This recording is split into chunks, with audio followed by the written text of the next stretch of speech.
दुलाराय बर' फरायसा आफादा आसामनि सिङाव थानाय मोनफ्रोमबो जिल्लानि खदराव बे हानजा सुरनाय हाबाफारि जों लादों आरो बेबायदियैनो उदालगुरि जिल्ला दुलाराय बर' फरायसा आफादनि दैदेननायाव दिनै उदालगुरि सहरनि मजमदियाव जोङो बे हानजा सुरनाय हाबाफारिखौ जोङो लाबाय। बे हाबाफारियाव बाहागो लानो हानाय बावैसो सिगां बिबुंथि लाखिलांनाय दुलाराय बर' फरायसा आफादनि मानगिरि सुबुं फोनांजाब नेहाथारि बे हाबाफारियावनो बाहागो लानो हानाय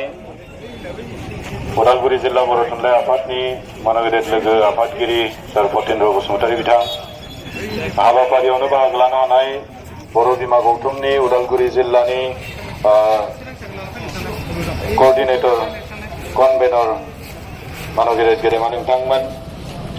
मिरु दुलाराय बर' फरायसा आफादनि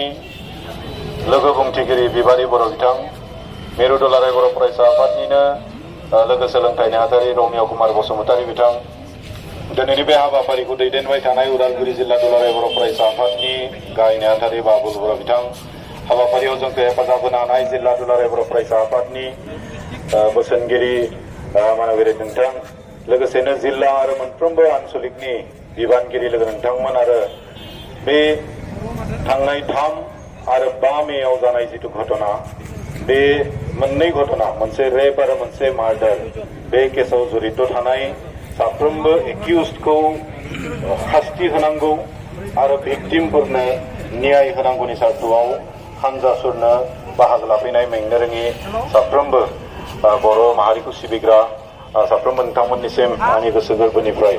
साबायखर आं बावहरदों। जोंनि खावलायनाय लेखायै नोंथांमोना दिनै लोब लोबै फैबाय, लैहोर फैनानै बाहागो लाबाय आरो दिनैनि बे हाबाफारिखौ जाफुंसार होनायनि थाखाय आं सिगांग्रो साबायखर बावदों। दा दिनै दुलाराय बर' फरायसा आफादा बै भिक्टिमफोरनि थाखाय न्यायखौ नागिरनानै बै रेपिस्ट आरो मार्डारारफोरखौ शास्ति होनांगौनि थाखाय दुलाराय बर' फरायसा आफादा जिल्ला पर्यायाव सिगांबो खनसे रेलि लाखांबाय। दुधनैनि मजमदियाव गवालपारा जिल्लानि दुधनैयाव जोङो मोनसे धरना आरो रेलि जों लाखांबाय आरो बे धरना रेलि बेफोरबायदि हाबाफारिनि गेजेरजों जों आसाम सरकारखौ जों खावलायबोदों, थांनाय समफोरावबो खावलायदों आरो बे हाबाफारिनि गेजेरजोंबो जों साबायखर बावदों। जोंहा गवालपारा जिल्ला प्रशासन बिथांमोनखौ जों साबायखर बावदों। बिथांमोना सम बायदियै सम थानायावनो बिथांमोना साफ्रोमबो दुखिखौ बिथांमोना हमबाय, एरेस्ट खालामबाय, जेलावबो हरबाय। नाथाय जों बुंबोबाय थादों जे जेलाव हरनायल'जों जानाय नङा, जेलाव हरनायल'जों जानाय नङा, खारन जोंनियाव मोनसे गोथां एग्जाम्पल बे एखे माने रेप केस मार्डार केसजोंनो लोब्बा थानाय एखे मोनसे आरो केस जालांबावदों। थांनाय नभेम्बर दानाव राजमेलानि समाव राजमेला नायनानै फैबाय थानाय सासे उन्दै बिनानावखौ बे केसावनो जड़ित थानाय 3 मेनि केसावनो जड़ित थानाय धन आली तालुकदारा सासे जोंनि बर' बिनानावखौ माने बिथाङा रेप खालामदोंमोन। रेप खालामखांनायनि उनाव बिथाङा हमजाबाय, जेलावबो हरबाय। नाथाय 3 दान बिथाङा जेलाव खाथिखांनायनि उनाव उदां अख्राङाव गबोफिननाय लोगो लोगो 1-1.5 मासनि गेजेरावनो आरोबाव बिथाङा बे माने जोंनि सानै उन्दै आइजो माने हिनजावसाखौ बिथाङा फिन खनसेबाव रेप खालामदों, सानै लोगो लाफानानै। दा अब्ला जोंनि दाबिया बेनो जे बेबायदि जाहाथे हमनानै जेलाव सोना दोननानैल' जाहाथे थाया, आरोबाव 3-4 माह 1 बोसोर 1.5 बोसोर बिनि उनाव गफिननानै जाहाथे एखे बेबायदि खामानियाव आरोबाव बिथांमोना माने जड़ित थाफिननो हाया। बिनि थाखाय बिथांमोनखौ कठोरनिफ्राय कठोर शास्ति होनांगौ। आरो जोंनि लुबैनाया बेनो जे दायी बिथांमोनखौ डन आली तालुकदार, बाहार आली, रहमान आली आरो हिरण्मय खाख्लारिखौ माने सिथारनायाव बुथारनायाव लोगो लाफानाय डन आली तालुकदारजों लोगोसे बिनि बिदा माने शेखबर आली, बिनि बिनानाव माने पारमिना बेगम बिथांमोनखौ फासि होनांगौनि थाखाय जों दाबि दैखांबोबाय थादों। जोङो दाबि दैखांबोदों बेबायदि हाबाफारि लानायनि गेजेरजों जे जोंनि भिक्टिम बिथांमोननि न'खरा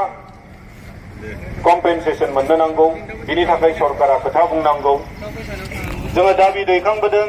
जे बे केसखौ SIT मोनसे दानायनि गेजेरजों फास्ट ट्रेक कर्टआव लांनानै बिनि शास्तिया जाहाथे थाबैनो मोनो, दोषिफ्रा जाहाथे दायीया जाहाथे थाबैनो शास्तिखौ मोनो, बिनि थाखाय जों दाबि दैखांबोनाय जादों। असमनि चिफ मिनिस्टार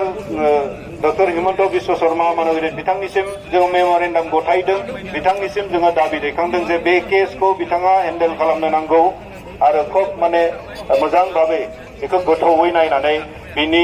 शास्तिया जाहाथे ओरैबायदि शास्ति जायो जाय शास्तिनि गेजेरजों जोंनि गेजेराव बा आसामाव बा भारतआवनो मोनसे एग्जाम्पल हिसाबै जानानै थालाङो जे सासे रेपिस्टआ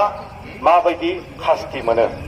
बेबायदि मोनसे शास्ति जाहाथे प्रदान खालामनानै मोनसे एग्जाम्पल सेट खालामनानै गालाङो। बिनि थाखाय जोङो जोंनि असमनि प्रधान माने chief minister doctor Himanta Biswa शर्मानिसिम, प्रशासन बिभागनिसिम, जोंनि आयेन आफादनिसिम जोङो दाबि दैखांबोनाय जादों। नाथाय जों दिनैसिमहालागै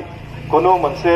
शब्द, खुनु मोनसे फंसे बाथ्रा जों आसाम सरकारनिफ्राय होबोनायखौ नुनो मोनाखै। थांनाय समाव जों नेबाय, इलेक्शननि बोथोरमोन, इलेक्शन होननानै एसे माने डिले जादों, बिथांमोना इलेक्शनाव बेस्थ', बेखौ लानानै जों एसे एक्सकिउजखौ होबोबाय, नायबाय जे इलेक्शन जोबखांनानै माबा मोनसे बुंगोन। नाथाय दिनै इलेक्शन जोबखांनानैबो दिनैसिमहालागै खुनु मोनसे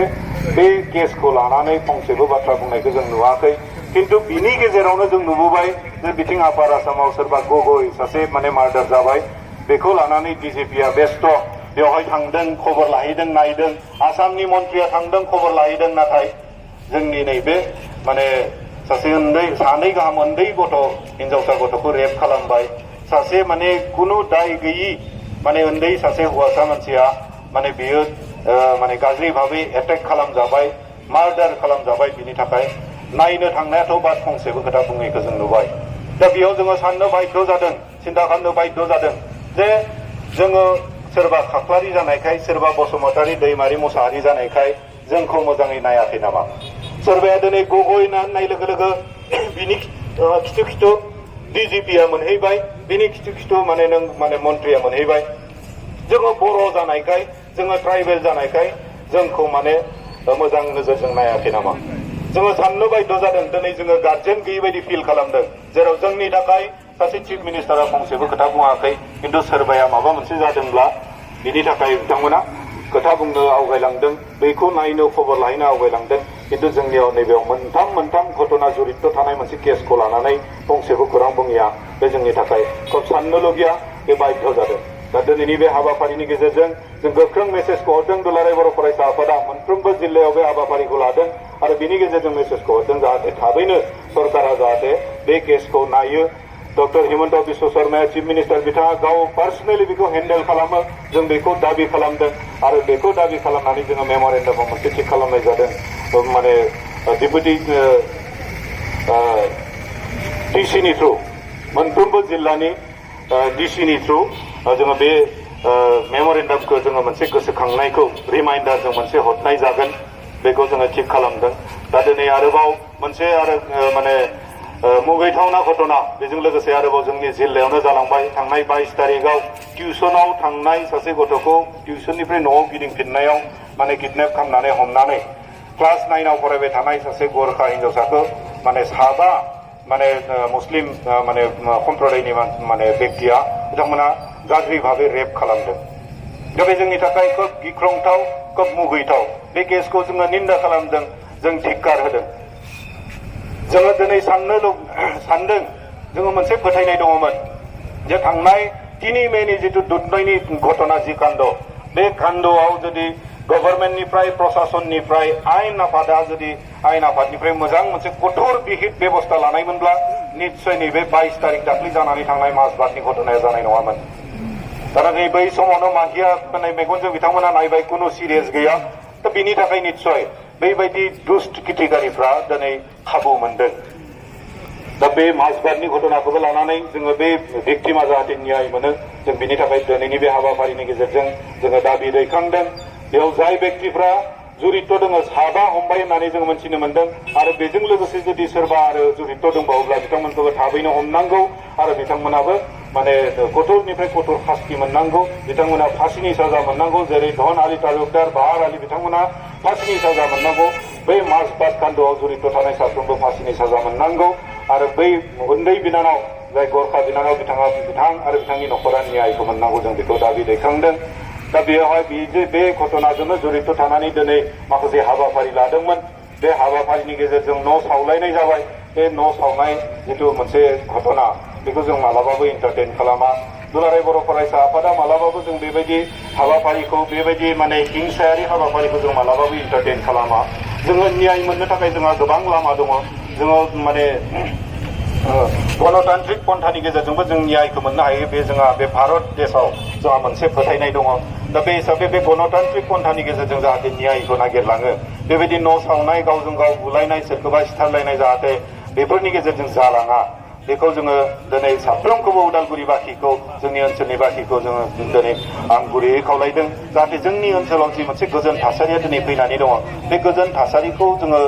कन्टिनिउ खालामनानै बेखौ जोङो बारकरार लाखिनानै जाहाथे जाय जिबायदि न्याय मोननांगौ बेबायदि न्यायखौ जोङो गणतान्त्रिक पन्थानि गेजेरजों जों दाबि खालामनानै न्यायखौ जों मोननो हायो बिनि थाखाय जोङो बयबो आवगायबोनांगोन आरो फैबाय थानाय समाव जाहाथे बेबायदि घटनाफोरा जाया सावलायनाय बुथारलायनाय बुलायनाय बेफोर जाहाथे माने जाया जों बेखौ खावलायदों कारन जोङो उदालगुरि बासि हिसाबै जोङो भिक्टिम मोनसे समनि जोङो नुबोदों बेबायदि फिसा फिसा जाथायनि गेजेरजोंनो मोनसे गिदिर जों माने मालाबाबो साननानै सानस'हायै जाथायफोर जाबोनाय बेबायदि जोंनि पास्टफोराव जों नुबोदों बेबायदि दिनफोर बारलांबाय दा बिनि थाखाय जों मालाबाबो लुगैयाखै जोंनि ओनसोलाव बेबायदि अखान्थि परिबेसआ जाहाथे दाफैफिनथों जोङो जेरैहाय न्याय मोननांगौ बे न्यायआ जों माने गणतान्त्रिक पन्थानि गेजेरजों जों दाबि दैखांलायनानै दाबि खालामलायनानै मोननांगौ बिनि थाखाय बयबो आवगायगोन आरो जाहाथे अगणतान्त्रिक पन्थानि गेजेरजों जाहाथे न्याय माने मोननो थाखाय हास्थाया आरो बेबायदि अगणतान्त्रिक पन्थानि गेजेरजों मालाबाबो जों न्याय मोना आं बेखौ दिनै खावलायदों जाहाथे साफ्रोमबो माने बेबायदि गाज्रि थासारि सृष्टि खालामनायाव जाहाथे माने लिप्त थाया आं बेखौनो खावलायबाय আজি মই নিখিল বড়ো ছাত্ৰ সন্থা ওদালগুৰি জিলাৰ তৰফৰ পৰা মই ধন্যবাদ যাচিছোঁ আমাৰ প্ৰশাসন বিভাগৰ সকলো মানে আৰক্ষী বিষয়াসকললৈ আমাৰ নিখিল বড়ো ছাত্ৰ সন্থা পাব্লিক ৰিলেশ্যন সেক্ৰেটাৰী আমাৰ লগত উপস্থিত আছে বড়ো সাহিত্য সভা ওদালগুৰি জিলাৰ উপসভাপতি আমাৰ লগত উপস্থিত আছে বড়ো মাদাৰ্ছ এছ'চিয়েশ্যনৰ কৰ্মবৃন্দ আমাৰ লগত উপস্থিত আছে নিখিল বড়ো ছাত্ৰ সন্থাৰ আৰু আন আন বিষয়ববীয়া আমাৰ লগত উপস্থিত আছে আমাৰ ওদালগুৰি জিলাৰ সকলো আঞ্চলিকৰ সভাপতি সম্পাদক উপদেষ্টা আৰু বিভিন্ন কৰ্মকৰ্তা সকলোলৈ মই ধন্যবাদ যাচিছোঁ আমি যেনেকৈ আপোনালোকক আহ্বান জনাইছিলোঁ তেনেদৰে আপোনালোকে আজিৰ এই কাৰ্যসূচীত অংশগ্ৰহণ কৰিলে তাৰ কাৰণে মই ধন্যবাদ যাচিছোঁ আমাৰ ৰিপৰ্টাৰ যিমানখিনি আমাৰ লগত উপস্থিত আছে তেওঁলোকৰ কাৰণে মই ধন্যবাদ যাচিছোঁ মই আশা কৰিছোঁ আপোনালোকৰ মাজেদি ভাল এটা আমাৰ আজিৰ যিখিনি কাৰ্যসূচীটো মিডিয়াৰ থ্ৰুৱেদি মানে কভাৰেজ এটা পাব আৰু ইয়াৰ যোগেদি আমাৰ CM-লৈ আৰু যিমানখিনি আমাৰ অসমৰ বিশিষ্ট ব্যক্তিসকললৈকে যিখিনি মেছেজ যাব লাগে আপোনালোকৰ জৰিয়তে যাব বুলি মই আশা ৰাখিছোঁ আমি